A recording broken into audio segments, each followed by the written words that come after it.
Syederalun, Himpunan Mahasiswa Teknik Pertambangan atau HMTP Universitas Syah Kuala atau USK Banda Aceh kembali menggelar acara Mining Aggression ke-10 atau Mission X di kampus setempat Darussalam Banda Aceh pada Rabu 18 Oktober 2023.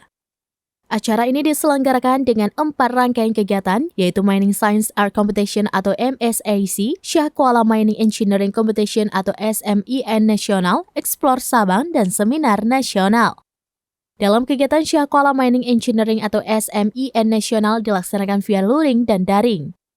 Acara ini diikuti oleh mahasiswa aktif teknik pertambangan di seluruh Indonesia dari berbagai perguruan tinggi.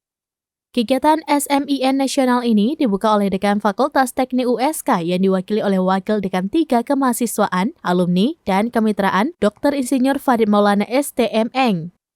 Ia mengatakan bahwa kegiatan ini merupakan event yang besar di mana dihadiri oleh perguruan tinggi ternama serta menyambut kedatangan tim-tim dari Universitas Sriwijaya, Universitas Jambi, dan Universitas Negeri Padang. Selain itu, HMTP juga memperlombakan MSAC yang diikuti siswa SMA SMKMA di Aceh. Adapun cabang perlombaannya adalah Olimpiade, Debat, Public Speaking, Esai, Desain Poster. Sementara itu, untuk perlombaan yang diikuti oleh mahasiswa dalam kegiatan Syah Kuala Mining Engineering atau SMEN meliputi Gen Measuring, Bench Blasting, Panning, Mine Surfing, Written Test, Tie in Underground, dan Hand Marking. Gary Kuntala selaku Ketua Himpunan menjelaskan tujuan kegiatan ini diadakan dikarenakan oleh kesadaran dan kepedulian serta pemikiran yang kreatif dan inovatif dari para anggota Himpunan Mahasiswa Teknik Pertambangan.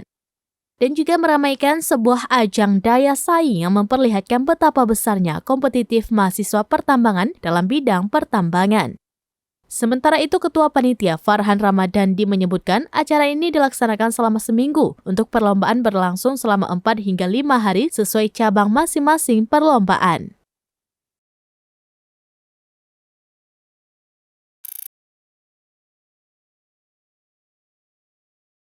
Download Tribun X sekarang, menghadirkan lokal menjadi Indonesia.